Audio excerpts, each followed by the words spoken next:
श्रीमद् कुंज विहारिणे नमः। श्री स्वामी हरिदास विजय तीर्थराम। संतों, रसिकों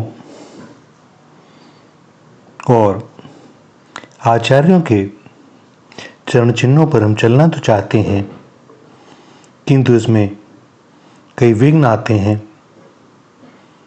और इनमें प्रधान विघ्न होता है कीर्ति की कामना। यहाँ तक कि स्त्री पुत्र घर द्वार धन ऐश्वर्य और मान सम्मान का त्याग करने वाला व्यक्ति भी कीर्ति की मोहिनी में फंस जाता है। कीर्ति की कामना का त्याग तो बड़ा दूर, स्थूल मान प्रतिष्ठा का त्याग भी बड़ा कठिन हो जाता है। भैया, इस दास ने बहुत बार देखा, कीर्ति, कंचन, कामनी और कीर्ति, ये तीन मुख्य विघ्न कहे जाते हैं भक्ति पथ में। किंतु इनमें से भी कंचन और कामनी का त्याग सहज है, पर कीर्ति का त्याग यह सहज नहीं है। बहुत से लोगों को देखा, बड़े भक्त हैं, बड़ा नाम है, आचार्य हो गए, गुरु बन गए, हजारों लाखों शिष्य हैं, पर कीर्ति का मोह यह जाता नहीं, सिर चढ़ के बोलता है। जिस व्यक्ति की विसाधन धारा चुपचाप एकांत में चलती है, उसे डर नहीं होता, परंतु जिसके साधक होने का लोगों को पता चल जाता है, उसकी क्रमशः ख्याति होने लगती है। लोग कहने लगते हैं, महाराज आप तो बड़े भगत हो, और एक दूसरे से चर्चा करने लगते हैं। शुरू में वह भगत भी दैन्य भाव के अनुसार कहता है, नहीं भैया मेरा कुछ नहीं, पर बार बार चारों तरफ से सुनते सुनते कहीं ना कहीं उसके हृदय में अहम रूपी अवगुण, जो प्राय नष्ट प्राय हो जाता है, बस उसे मानो ऑक्सीजन मिल जाती है और वह धीरे धीरे उठ खड़ा होने लगता है और हृदय में यह विश्वास होने लगता है कि मैं भगवान का हूँ, भगवान मेरे हैं और इसीलिए ये सब कहते हैं।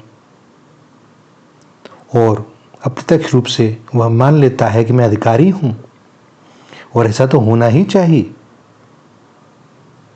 बस जरा सा यह हुआ और ख्याति तो है ही, फिर उसकी पूजा प्रतिष्ठा आरंभ हो जाती है। स्थान स्थान पर मान सम्मान होता है और इस पूजा प्रतिष्ठा पर मान सम्मान में जहां तनिक भी फंसा हुआ, ये पतन आरंभ हो जाता है। भैया, ये इंद्रियां बड़ी प्रबल हैं। मान सम्मान तथा पूजा प्रतिष्ठा में जहाँ इंद्रियों को आराम पहुँचाने वाले भोग भक्तों द्वारा समर्पित होकर इंद्रियों को उपभोग के लिए मिलने लग जाएं, तो फिर उनकी भोग वासना और विशेष जागृत होकर प्रबल हो जाती है। इंद्रियां मन को खींचती हैं, मन बुद्धि को खींचता है, और जहाँ बुद्धि अपने परम लक्ष्य भगवान को छोड़कर विषय सेवन परायण इंद्रियों के अधीन हो जाती है, वहीं सर्वनाश आरंभ हो जाता है।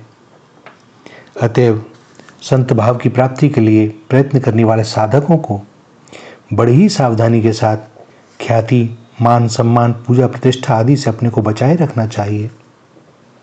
इन सबको अपने साधन मार्ग में प्रधान विघ्न समझकर इनका विष के समान त्याग कर देना चाहिए। और यह बात सदैव स्मरण रखनी चाहिए कि विषयी पुरुषों की मनोवृत्ति से साधक की मनोवृत्ति सर्वथा विपरीत होती है। विषयी धन, ऐश्वर्य, मान, यश आदि के प्रलोभन में पड़ा रहता है, तो साधक इनके त्याग या इनसे अलिप्त रहने में ही अपना कल्याण समझता है।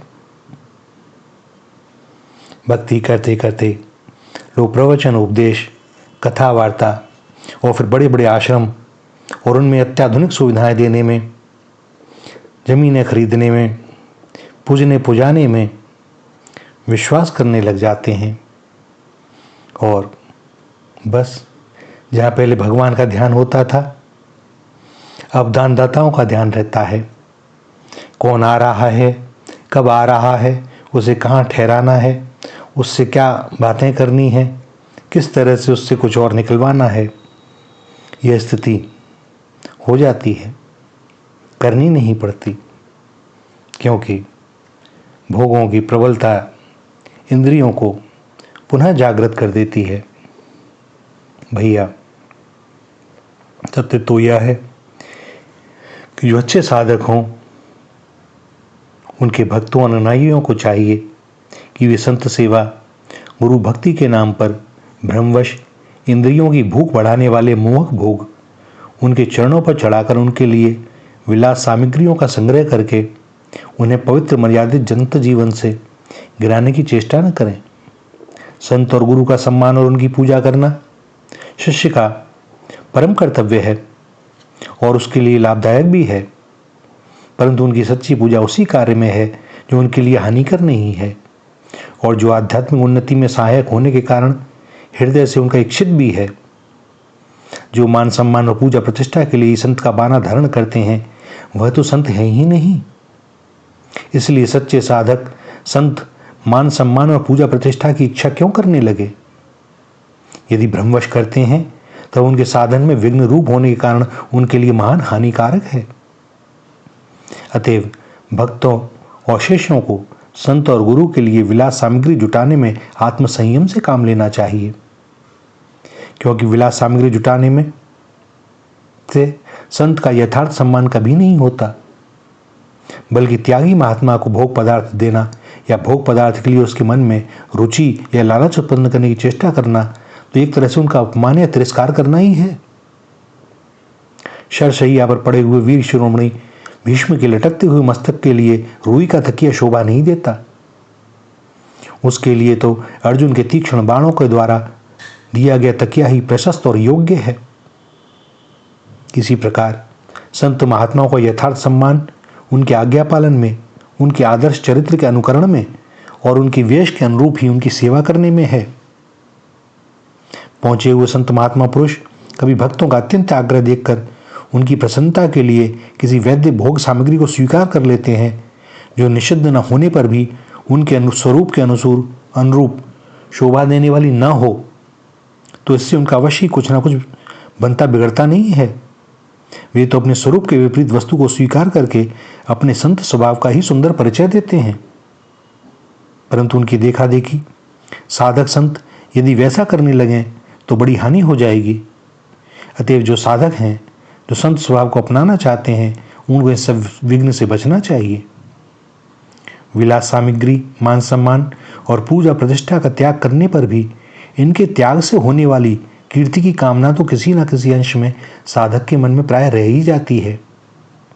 इसलिए सच्चे लोग, जो सच्चे संत होते हैं, रसिक होते हैं, वे त्याग की वृत्ति का भी त्याग कर देना चाहते हैं। उनके लिए त्याग की स्मृति भी रसीन हो जाती है, पर कीर्ति के कारण यह होना बड़ा कठिन है।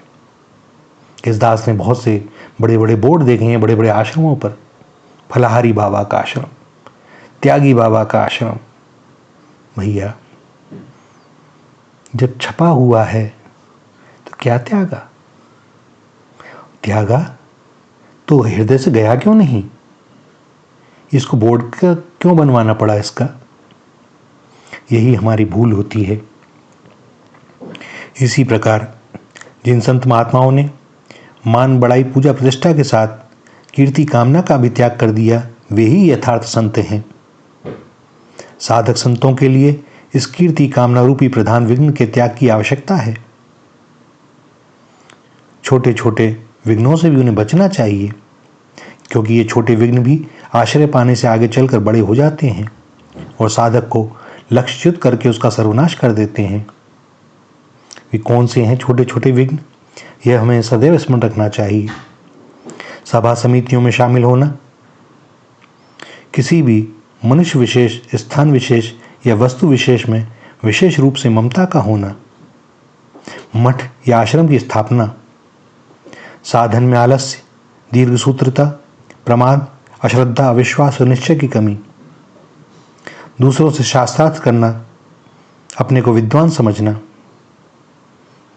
क्योंकि मैंने बहुत से शास्त्र पढ़े हैं तो मैं धर्म की व्याख्या कर सकता हूँ, अपने को संत समझना और दूसरों को असंत समझना, दूसरों में दोषों को देखना और उन्हें प्रकट करना, किसी भी व्यक्ति का अपमान करना और किसी की निंदा करना,